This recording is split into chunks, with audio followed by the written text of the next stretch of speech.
so she's from Estrada, which is in one state part of the country, and it abuts Slovakia and Poland.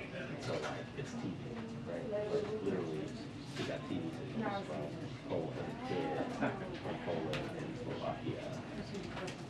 Yeah, so you just like, yeah, exactly. So like, you just make your kids watch TV and get out.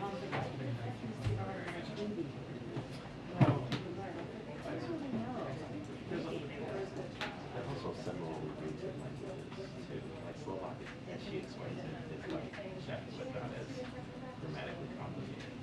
And so like a Polish friend will speak for her, just speak to her in Polish, understand what they say in Czech. It's just,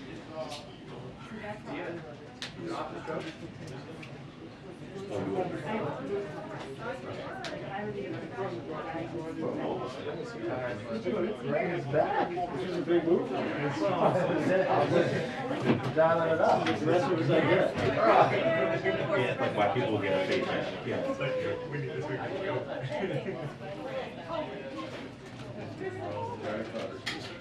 Yeah. Doing that tonight?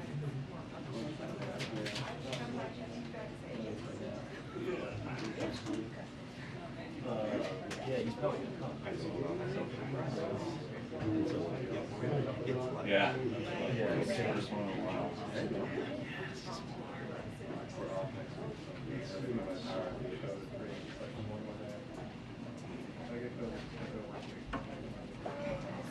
Hi, everyone. Happy Friday. Is there more to say on this historic day? Okay. So wanted to first start by outlining our security assistance to Ukraine. And there's been a lot of good questions about this, and we thought this would be a helpful rundown for all of you. It's the Department of Defense also put out a fact sheet that has this detailed as well. The security assistance the Biden administration is providing to Ukraine is enabling critical success on the battlefield against the Russian invading force. The number one reason that they're able to fight back is their bravery and courage. The number two reason is the security assistance that we are providing, and we are providing in coordination with our allies and partners. We're working around the clock to fulfill Ukraine's priority security assistance requests, delivering weapons from U.S. stocks when they are available and facilitating the delivery of weapons by allies and partners when their systems better suit Ukraine's needs. All of the anti-armor and anti-air systems from the two packages of security assistance the President approved in March have been delivered. We are continuing work with allies and partners to identify additional weapon systems to help the Ukrainian military defend its country. Obviously, there was the announcement about the S-300s earlier today, and our efforts to work to backfill that. At President Zelensky's request, this includes helping Ukraine acquire long-range anti-aircraft systems and munitions that they are trained to use. More than 30 nations have sent Ukraine security assistance, thanks in part to the leadership of President Biden and diplomacy that he has been implementing for months now. On April 5th, we announced an additional $100 million in security assistance to Ukraine through Presidential Drawdown Authority. We also announced $300 million in security assistance on April 1st under authorities provided by the Ukraine Security Assistance Initiative. These announcements bring the U.S. commitment to more than $1.7 billion in security assistance since Russia's February 24th invasion and $2.4 billion since the beginning of the administration. I will not read through all of this for you. You can all, of course, read it yourself, and we will provide all of the list to all of you if you did not receive the Department of Defense fact sheet. Also wanted to note that today, according to a new independent study, the Biden administration's historic vaccination program saved 2.3 million lives in the United States, prevented 17 million hospitalizations and 66 million cases, and avoided $900 billion in healthcare costs. Over the past 15 months, the president has mounted a successful nationwide vaccination effort while executing a comprehensive strategy on treatments, testing, and more. As a result, schools are open, our economy is booming, and importantly, today's report shows we've spared millions of families the immeasurable loss that too many others have suffered. And because of the president's comprehensive response, we've entered a new moment in our fight against the virus. While COVID isn't over, Americans now have more tools, than ever before to protect themselves, and this country is moving forward safely, back to many of our more normal routines. Unfortunately, Republicans in Congress are holding up critical funding. We need to make even more progress to save even more lives and to stay prepared against any potential surges or variants. Inaction will leave our nation less prepared for future surges and variants. It will mean fewer vaccines, treatments, and tests for the American people. This is deeply disappointing, and it should be unacceptable to every American. Also wanted to give you a sense of the week ahead. Just one trip next week that we announced earlier today. At this point, there could be more. On Thursday, the president will travel to Greensboro, North Carolina, to discuss his administration's efforts to make more in America, rebuild our supply chains here at home, and bring down costs for the American people as part of building a better America. Following that trip, he will travel to Camp David, where he will remain over the Easter weekend. And then finally, as I've been doing a little bit this week, I just want to shout out some amazing colleagues I have. Lewis, who we have stolen from FEMA, not really stolen, he's a detailee. Oh, well, he's a fellow, actually. We've had him since November. Soon they will steal him back. And Lewis has been remarkable. Lewis has been reading Russian media, which comes in great use. He has been tracking down a range of coverage about the war in Ukraine. He has been relentless in giving us updates and providing us information, and we're incredibly grateful to Lewis, and we'll be sad to see you go back to FEMA to do very important work. Many of you know Amanda Finney. I call her the mayor because she knows every person, seemingly, who works in the building and on the complex, which is about 2,000 people. I would not survive this job without Amanda Finney. You probably would all not have received all the help you have received about a range of things without Amanda Finney. She is smart, sassy, level-headed, stable. She's remarkable, and we may all work for her one day in some capacity. I certainly may, but I am very grateful to her, so just wanted to shout that out. And her yellow suit is very joyful for a joyful day. Okay, with that, it's a Friday. Friday. Thanks so much. I've got a couple things. Sure. First on this, the missile attack at this train station. Does the administration think that Russia might have intentionally targeted the train station, knowing that there would be a lot of civilians there? Well, what we've seen over the course of the last 6 weeks or more than that has been what the president himself has characterized as war crimes, which is the intentional targeting of civilians. This is yet another horrific atrocity committed by Russia, striking civilians who are trying to evacuate and reach safety. Where we are now is we're going to support efforts to investigate this attack as we document Russia's actions, hold them accountable, and we will continue to surge security assistance and weapons deliveries to help Ukraine defend their country. Obviously, the targeting of civilians would certainly be a war crime, and we've already called a range of the actions we've seen to date a war crime, but we're going to be supporting efforts to investigate exactly what happened here. Okay, changing topics. Senior administration officials have said publicly, gone on TV, suggesting it's possible the president could get COVID. I'm wondering, is the administration attempting to prepare the public for the possibility of the president getting the testing positive? Well, what we're trying to do is be as transparent and direct with the American people as possible about the fact that, the president takes a range of protocols. We have a range of protocols in place here that are aligned and even beyond the CDC requirements. Those include, as we've outlined here many times in the past, testing before you see the president, testing before you travel with him, social distancing when possible. We believe we have the tools and protocol to address this point we are in the virus, but like anyone else, the president may at some point test positive for COVID. And while we have seen an increase in recent, I would just note, while we have seen an increase in cases around people, I should just say that some of us may know. I would also note that cases remain down 95% since the height of Omicron. That is fact, that is data, even as we've seen cases of people we know. But what is important for the American people to know is that he has taken a range of precautions, as we all have, but he's also taken steps like getting the second booster, as he did last week in public. And his doctors are comfortable that he could continue to carry out his duties because of all these steps and precautions and protections he's taken. And we certainly, that's one of the reasons we encourage the rest of the American public to do the same. Go ahead. This is the first time that we've heard White House officials sort of describe it as a certain possibility that the president could get COVID. Are you saying that you think it's more possible now, given sort of the little outbreak that we're seeing in D.C. right now?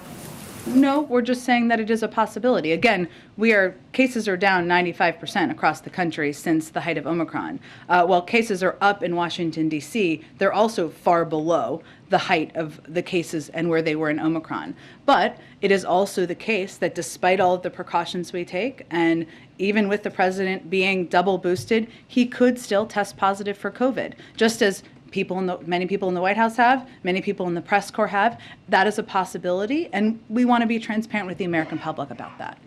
By our rough count here, you have at least 18 politicians and people close to the president who've now tested positive this week. I mean, you've reiterated all the extra precautions that you are taking to try and keep him safe, some of the extra masking and testing protocol.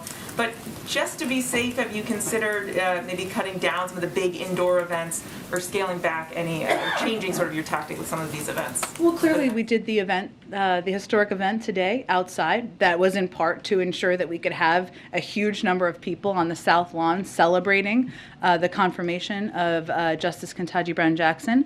But also we know that having events outside is better for safety protocols. There's no question about that. But what's important for the American people to know and understand is that because of all the steps we've taken, because the president is double boosted, because obviously he has access to the best healthcare in the world, but his doctors have assessed that these are risks that can be taken. We risk assess just like everybody out in the country, and it's important for him to be able to continue his presidential duties now, and even if he tests positive in the future. Just like Americans out there in the country are taking their kids to school, they go to the grocery store, maybe they're making a decision to go to dinner.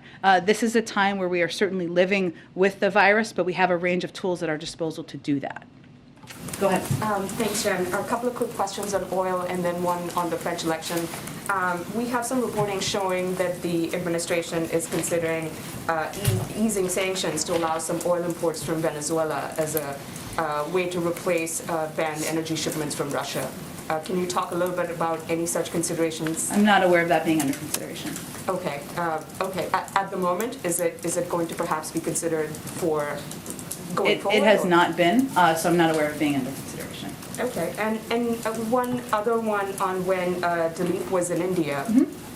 He delivered this warning to India to not raise purchases of Russian oil.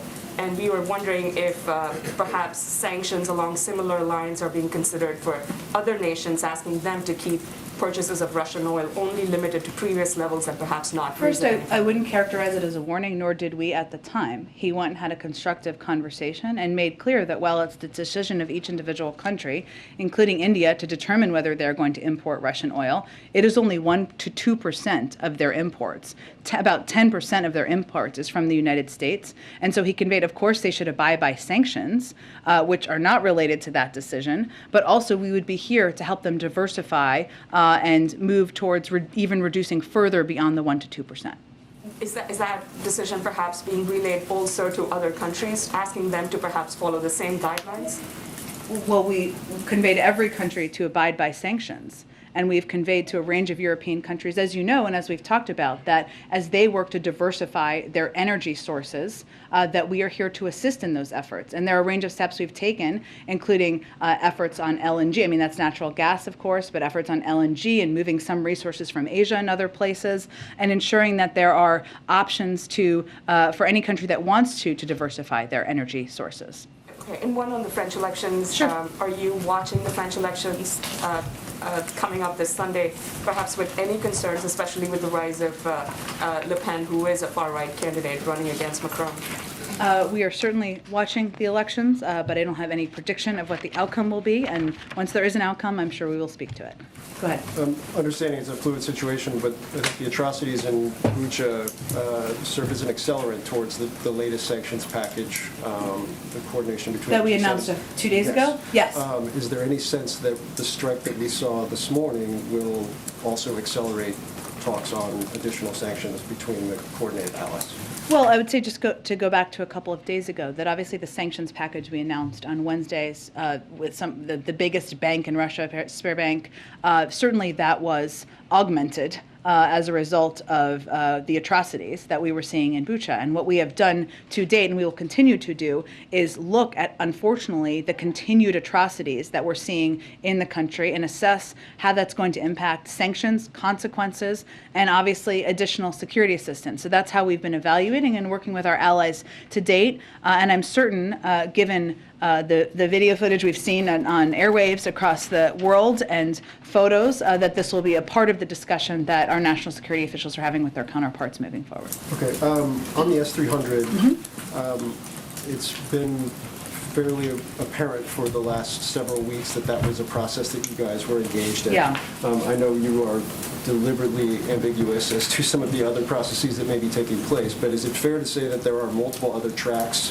that are similarly far down the line for other weapon systems, or how can you characterize how far along you are compared to where you are now with the S-300 on other systems? So, well, one, I mean, part of our objective here, and the S-300s are an example of that, is to see that we can get defensive equipment that Ukrainians are trained on and that we know it can be effective moved to Ukraine. So we are, of course, grateful to Slovakia, and we work closely with Slovakia to also meet their defense needs. And part of our considerations here, as we're looking at the list of requests that the Ukrainians have, is what do we have access to here in the United States? What military equipment do we have access to? There are systems we may not have access to, or we may not even have those systems. So how can we work with countries around the world, like Slovakia, to meet those needs? So there are a range of those conversations happening with our partners and allies at the same time.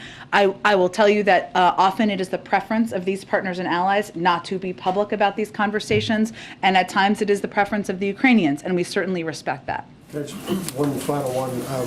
It's been a pretty historic 24 hours for the history of the Supreme Court, for the country. We've seen the president speak publicly. Can you talk about, give any color in terms of what he's been like behind the scenes, delivering on a campaign pledge, putting the first African-American woman on the court, how he's been with staff, with the justice, all that? Sure. I'm going to try not to ugly cry about this day, which we were all doing on the South Lawn. Look, I was with the president before he went out.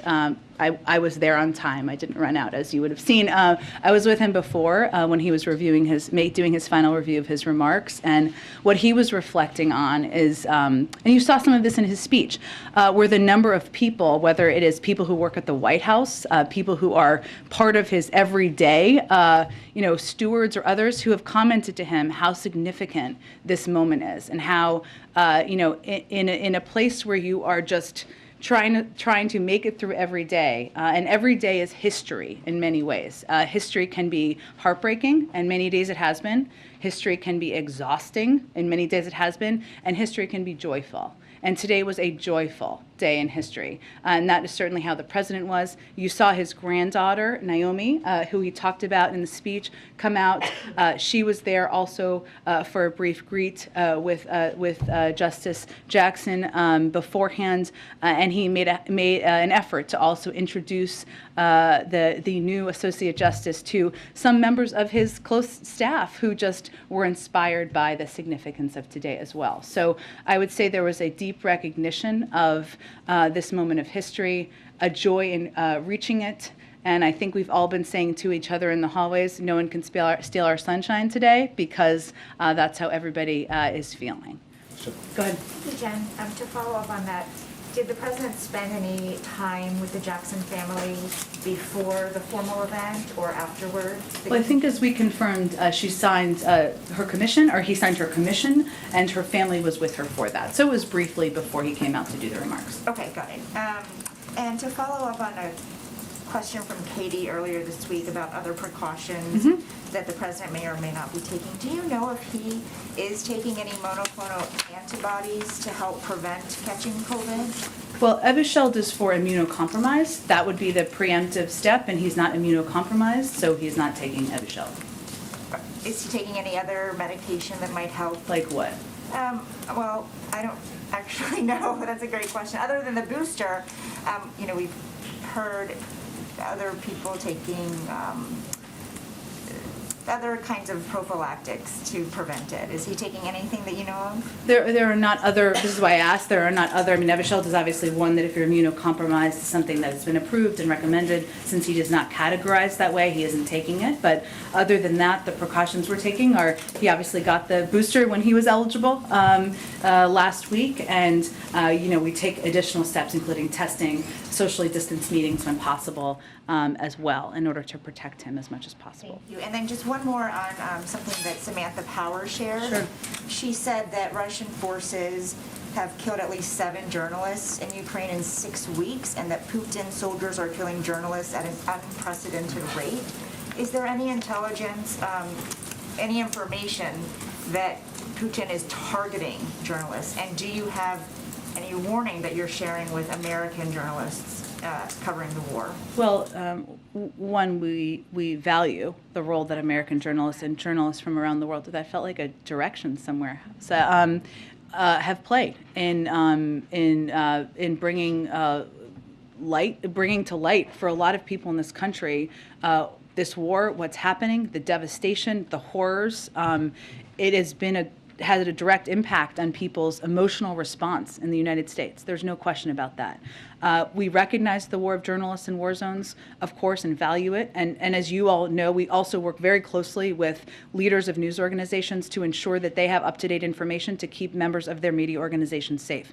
It is still a war zone, an active war zone, and we're still conveying that Americans should not be there, right, including journalists. In terms of specific targeting, we knew from the beginning, and we have talked publicly about this, of course, that President Putin and the Russian military was going to target, was intending to target, or could target civilians and others, including journalists could be part of that. But I don't have any new intelligence or anything beyond that. Thank you. Go ahead. Thanks, Jen. Is there a carve-out in CDC regulations for COVID for Vice President?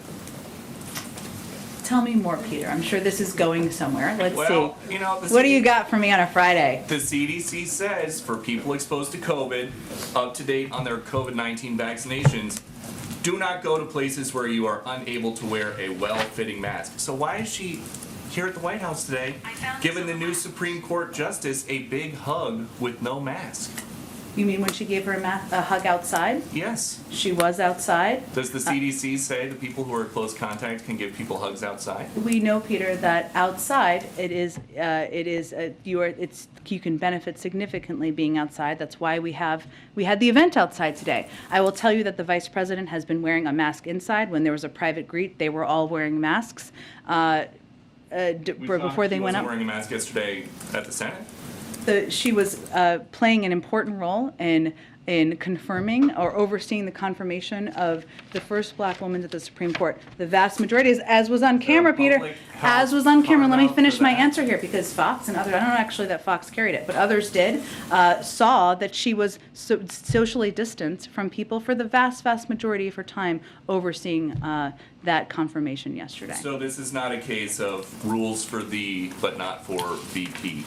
In fact, the Vice President wore a mask inside today when she was both with the president, with her staff, other people. She was outside at the event. She was socially distanced for 99.9% of the event today, and she had an emotional moment, which is understandable. Okay, and one other topic. Following up on the smartphones that are being given to border crossers with technology so they can be tracked or so they can check in, is there any plan to give free smartphones to U.S. citizens that want them? Should we not be tracking migrants who irregularly cross the border? I'm asking if... Or do you have an alternative suggestion for how they should be tracked? I, unfortunately, have not been asked to make U.S. immigration policy. That's not Today's your moment. Well, it'd be great if anybody that wanted a free phone and a free monthly plan could get one. So is that going to be an offer for everybody, or just people that walk into the country illegally? Well, Peter, when we talked about this the other day, what I noted to you is that we have a range of means of tracking individuals who irregularly migrate to the country in order to ensure that they are meeting their notice to appear obligations and that they are appearing in court when they should appear in court. Phones is one of them. There are also ankle devices and a range of tracking devices. 80% of individuals of non-citizens released at the border from DHS custody under prosecutorial discretion have either received a notice to appear or are still within the window to report. So yes, there's telephonic reporting. There is SmartLink, which enables participant monitoring via smartphone. There's the global positioning system. These are the range of means with modern technology that we monitor. Last one on this. Does the president have any plans to figure out what these small towns who are bracing for a major influx in migrants next month need by making his first ever trip to the border? I have nothing to predict for you in terms of additional trips. The president will be traveling the country, but I don't have any more specifics for you at this point. Just Thanks for for the clarity, question. earlier you guys told us via pool that the president was tested negative. That was today, for Yep. clarity? Mhm. Okay, so the cadence has clearly changed, right? We knew there was one on Wednesday, he was negative. Today's Friday, he tested negative. Just for keeping track of it, is it now 3 times a week, 2 times a week? Is there a way to His describe doctor it? makes an assessment on how many times he should be tested, and we do our best to provide that information to you as he's tested. And aside from the time he spent with Ketanji Brown Jackson, her family, there was no, because there's precedent to this, there was no indoor reception, indoor ceremony that existed, some kind the cameras didn't see No. before. Okay. Let me, if I can, during his remarks today, the president said something that was a bit striking. He was condemning some of the conservative Republicans and their criticisms of Judge Jackson when she was testifying recently. He said there was verbal abuse, the anger, the constant interruptions, those vile, baseless, vile assertions and accusations. Whew. Is that a preview of messaging that we're going to hear from the president heading into the midterms? Is that a message that the White House wants to deliver and will be repeating? I don't believe that the conduct of senators at a hearing is going to be central to the president's remarks when he's out traveling the country. But I think what he was speaking to on a historic day is that, well, Judge Jackson was the picture, now Justice Jackson, was the picture of dignity in her hearings. Some others in the room decided to be the opposite. And he is somebody who has more experience overseeing Supreme Court hearings than anyone living. He has overseen them during Republican and Democratic presidents and expects a certain level of conduct, professionalism, and decorum. And that is not what we saw. One-off for today, as opposed to like a central theme that we'll see in terms of contrast. I would say that I think the American people can expect that he'll continue to talk when he's out in the country, for whatever reason, about how to bring down their costs, how to make sure that he is fighting for them and bringing them relief, and how he's going to get the COVID pandemic under control, less about the conduct of senators at a hearing. Let me ask a very quick question then on costs, if I can. Right now, the cost of gas in this country on average is $4.14. Does the White House want a gas tax holiday? It is certainly on the table, and certainly something we continue to consider. We have seen a number of states do that, and it can have an impact, about 18 cents, I believe, if I remember correctly. One of the reasons why we're considering it, our primary focus to date, as you all know, has been taking steps to increase supply and get more supply into the global marketplace. But it remains an option under consideration. Go ahead. The UN today put out a report saying that global food prices in March reached a record high. Yeah. What is the U.S. doing, if anything, to mitigate possible additional increases here? Here in the United States? Well, it is something that we are certainly watching very closely while we continue to believe that the impact will largely be in the Middle East and in Africa, I believe, in a lot of other parts of the world, less in the United States. We are continuing to work, our Department of Agriculture is continuing to work with farmers and suppliers about any needs we have here. And the President is continuing to work to bring down costs in a range of areas for the American people as we prepare for the impacts of this war. It was pretty widely reported yesterday, prior to her COVID diagnosis, that Speaker Pelosi was planning a trip to Taiwan. Beijing reacted very negatively to that. Is the U.S., is the Biden administration comfortable if she were to do that, such a high-ranking U.S. official? I think we understood her trip. I don't have any further comment on it. Go ahead. Thanks, Jen. 2 questions for you. The first, today my colleagues in the UK reported that Chancellor of the Exchequer, Rishi Sunak, had a U.S. green card which he surrendered this past October. He's been an MP since 2015, and USCIS manual says that serving in a foreign government or standing for election in a foreign government is not compatible with lawful permanent resident status. Why was this not flagged earlier? I would point you to the State Department or the Department of Homeland Security. I don't have any more comment from here. I mean, is it a problem? Does the president see it as a problem that possible for someone to serve at a high level in a foreign government and maintain lawful permanent resident status in the U.S.? I mean, what if this were someone who was serving in the Russian Duma? It wasn't. But I would also, again, point you to the portions of the government that oversee green cards and oversee, the status of documents. I'm happy to bump it for them as well and see if there's more we can provide to you. Second question. There's a death row inmate in Texas, Melissa Lucio. She's set to be executed soon. Many experts believe her confession was coerced and is false. She has bipartisan support for clemency and support from the EU and many other foreign allies. Would the president consider asking Governor Abbott to intervene?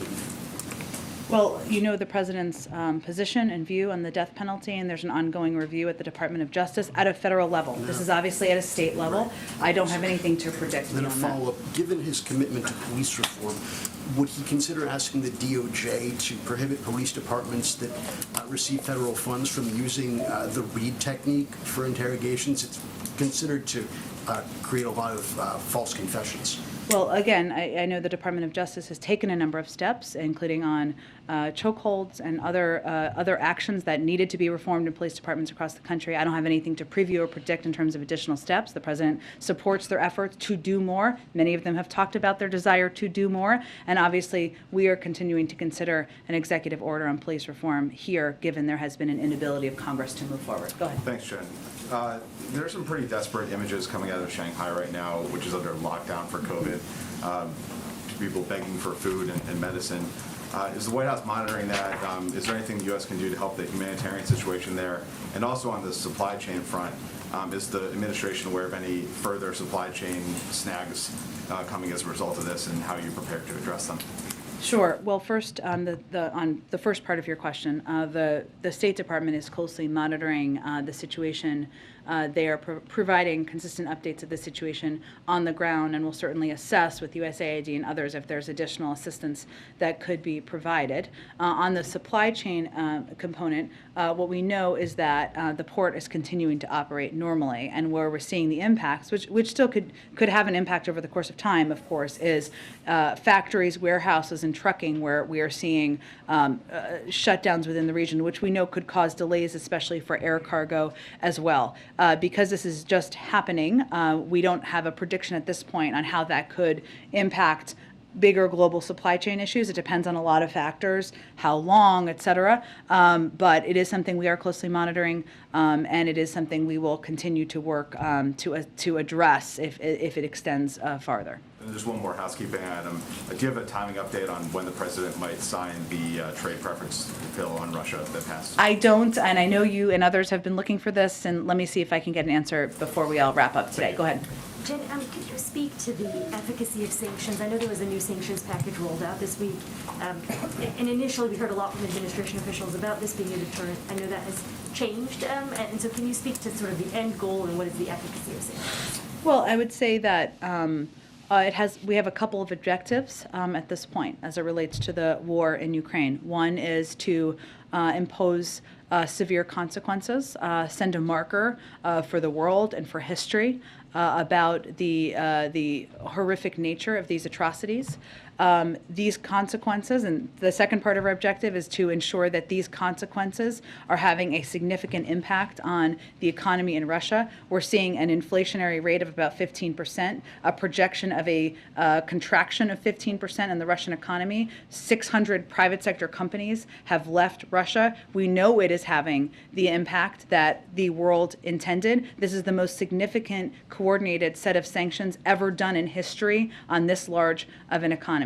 The third objective here is to make it much more difficult for President Putin to fund his war. And if you look back, say earlier this week, at the example of the bond payments and how Russia has basically been put in a decision of in a place where they either have to use their limited resources they have that are also being used to fund the war to prevent a default or default. That is the position they're in at this point in time, but also because we have cut them off through export controls and a number of other means from having access to materials and technology, but also access to funds, it makes it more difficult for them to fund the war. That is part of it. And the last objective is to continue to make it clear that this is a strategic blunder, their decision to invade Ukraine, and one that will make President Putin a pariah in the world. So those are why and what we are hoping to achieve. Can I ask one follow-up? Yeah. Is there anything being done in terms of either monitoring or actually just, I guess, monitoring to take a look at the effects of sanctions on ordinary Russians or anything that the administration is thinking to just deal with that population of people who are being affected? The Russian people, Yes, you mean? Certainly we are looking at how this is impacting the Russian economy writ large, and it is certainly as inflation is going up and as the economy is contracting, that means prices will go up, and we do know there will be a broad impact. That is the fault of President Putin and the fault of President Putin invading a sovereign country. So it is important also for the Russian people to know and understand that, and we have been working through a range of means to communicate about the realities of the war and the facts of the war through Telegram, through YouTube, through a range of channels as well. Go ahead. Thanks, Jen. General Milley earlier this week talked about the possibility of building permanent U.S. bases on NATO's eastern flank. I wonder with what seriousness the White House has given that, or as you look long-term at the war in Ukraine, whether shoring up the eastern flank with permanent bases is something that's been considered. There'll continue to be a range of discussions, but I have nothing beyond what General Milley said. Can I ask one more question? I wanted to go a little deeper on the French elections. Sure. Does the White House worry that the election of Le Pen could, destabilize the NATO alliance or make it difficult, being that she's, come out with pro-Russian statements? Well, I'm just not going to get ahead of an election in a foreign country, and obviously we will watch it closely, and I'm sure we'll have more to speak to once the results are concluded. Go ahead. Thanks, Jen. What can you tell us about the multiple Secret Service agents who have been suspended or removed from the President, Vice President, and First Lady's detail pending this investigation of two men impersonating officers of law enforcement? Not much from here. I can point you to the Secret Service, and obviously the FBI is overseeing the investigation. Is there a broader concern in the administration that these principals, is there concern that they're not being protected effectively? Can you speak at all to that, or? As I said yesterday, the President remains confident in the leader of the Secret Service, and beyond that, I would point you to the Secret Service and to the FBI. And then I guess just on the invitations you issued to Republicans who voted to confirm Justice Jackson. I know one of them has COVID, but did you hear from the other two, Senator Murkowski and Romney? I know the President went a little further to talk about Senator Romney's father today at his speech. Did the White House hear from the Republicans who were invited today? Why didn't they come? I would point you to their offices to speak to that. I mean, it doesn't change the President's gratitude to them for bucking the trend in their party of not supporting an eminently qualified nominee, and they did that, and it was something he wanted to call out today and express his gratitude. Thank you. Yeah, thank you, Jen. I'm wondering what the White House's reaction is to yesterday's UN vote to suspend Russia from the UN Human Rights Council. The fact that there were 58 nations that abstained from taking a vote, and then on top of the other 24 nations that voted against it. Although there was, more, obviously the majority of countries did vote to suspend Russia. Do you think that this, that many abstentions, that many people sitting on the sidelines, so this shows that the entire world really isn't unified around condemning these actions by Russia? Well, a win required 2/3 present and voting, and that is exactly what happened, and far beyond that.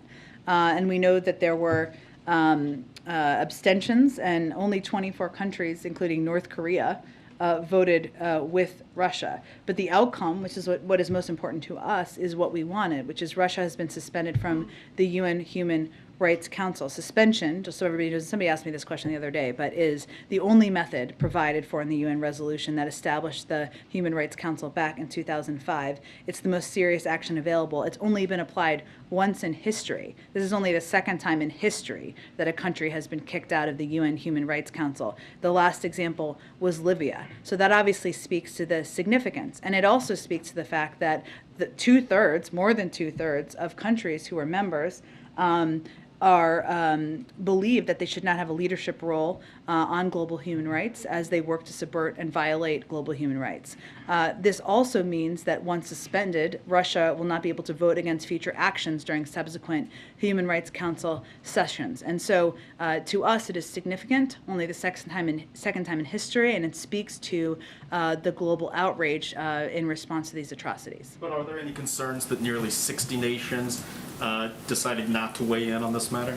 Again, our focus is on the fact that it was a win. For only the second time in history was a country suspended from the UN Human Rights Council. Another question.